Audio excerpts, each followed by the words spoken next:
চাওক বিজেপি দলটো যে বনিয়া গোষ্ঠী আৰু দুৰ্নীতিৰ পৃষ্ঠপোষক আৰু দুৰ্নীতি আৰু বনিয়া প্ৰীতি বিজেপিৰ যে ডিএনএত আছে সেই কথাটো ইতিমধ্যে স্পষ্ট হৈছে আৰু অসমৰ ইয়াৰ মূল পৃষ্ঠপোষক হৈছে ডক্টৰ হিমন্ত বিশ্ব শৰ্মা ডাঙৰীয়া।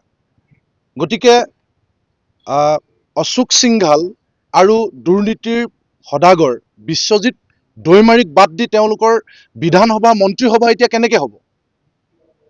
যদি অশোক সিংঘালক আৰু বিশ্বজিৎ দৈমাৰীক যদি মন্ত্ৰীসভাত নলয়, দুৰ্নীতিৰ সদাগৰ বিশ্বজিৎ দৈমাৰী আৰু বনিয়াৰ চৰ্দাৰ অশোক সিংঘালক যদি মন্ত্ৰীসভা কেবিনেটত যদি নলয়, তেতিয়াহ'লে হিমন্ত বিশ্ব শৰ্মাই ক'ৰ পৰা টকা আহৰণ কৰিব? আৰু যদি টকা আহৰণ কৰিব নোৱাৰে, তেতিয়াহ'লে দলৰ ফাণ্ডত নাগপুৰক সন্তুষ্ট কৰিবৰ কাৰণে, দিল্লীক সন্তুষ্ট কৰিবৰ কাৰণে ক'ৰ পৰা তেওঁলোকে টকা পাব? সেইকাৰণে চিৰাচৰিতভাৱে অশোক সিংঘাল আৰু দুৰ্নীতিৰ সদাগৰ বিশ্বজিৎ দৈমাৰী এতিয়া মন্ত্ৰীসভাত স্থান পাইছে। তাৰ কাৰণে খিলঞ্জীয়া মৰাণসকল বাদ পৰে, মটকসকল বাদ কৰে, কোনো ভূক্ষেপ কৰিব লগা নাই। আৰু চাওক, আজি বিধানসভাৰ ভয়াৱহ যি দুৰ্নীতি সংঘটিত হৈছে, সেই দুৰ্নীতি নিশ্চিতভাৱে অসমৰ বাজেটৰ ধনৰ সৰলকি হৈছে। বিধানসভাৰ দুৰ্নীতি মানে অসমৰ খিলঞ্জীয়া মানুহৰ, আমাৰ আশা আকাংক্ষাৰ স্থলী, আমাৰ তেজ ঘামৰ টেক্সৰ পইচাৰ বিধানসভাৰ টকাৰ সৰলকি হৈছে।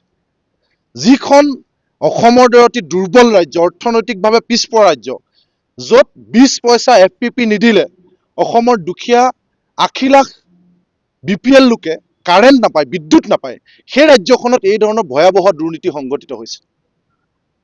গতিকে এতিয়া চূড়ান্ত পৰ্যায়ত তেওঁলোকে যেতিয়া অসমৰ ৰাইজে মেণ্ডেট দিয়াৰ পিছত, এতিয়াতো অসমৰ ৰাইজৰ অৱস্থাটো এগৰাকী নাৰীৰ যেনেকে সতীত্ব হেৰুৱাৰ পিছত আৰু একো নাথাকে, ঠিক তেনেকৈ আমি চেঞ্চুৰী 100খন আসন যেতিয়া বিজেপিক প্ৰদান কৰি দিয়াৰ পিছত এতিয়া অসমৰ ৰাইজৰ হাতত, আমাৰ হাতত একো নাই।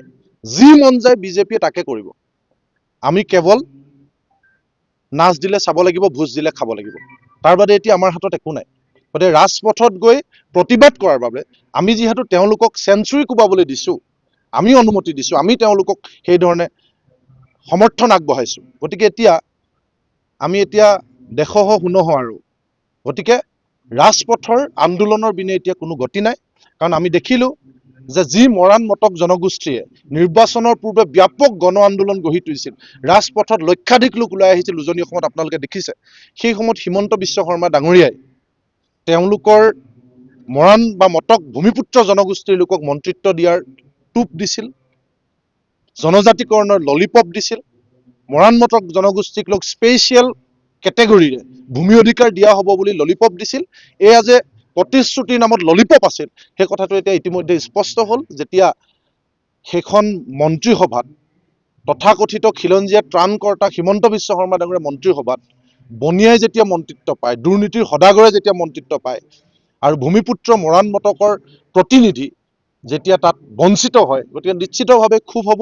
আৰু এই ক্ষোভ বহিঃপ্ৰকাশ ঘটি যি সৰ্বাত্মক প্ৰতিবাদৰ ইতিমধ্যে ঘোষণা কৰিছে আৰু প্ৰতিবাদ সাব্যস্ত কৰিছে, তাৰ প্ৰতি আমি কৃষক মুক্তি সংগ্ৰাম সমিতিয়ে এইকাৰণেই পূৰ্ণ সমৰ্থন আগবঢ়াইছোঁ। কাৰণ আমি সদায় কওঁ যে জাতি, ধৰ্ম, বৰ্ণ, বিভিন্ন ধৰ্মাৱলম্বীৰ বৈধ নাগৰিকেৰে অসম গঠন হ'ব, তাত কিন্তু নেতৃত্ব অসমৰ খিলঞ্জীয়া মানুহৰ হাতত থাকিব লাগিব। আমি স্পষ্টভাৱে আমাৰ স্থিতি স্পষ্ট কৰি আহিছোঁ যে নেতৃত্বই যেতিয়া থলুৱা খিলঞ্জীয়া লোকৰ হাতত নাথাকিব, তেতিয়াহ'লে এই অসমৰ ভাষা, সাহিত্য, মাটি, সম্পত্তি, সভ্যতা একো আমাৰ হাতত নাবাচিব।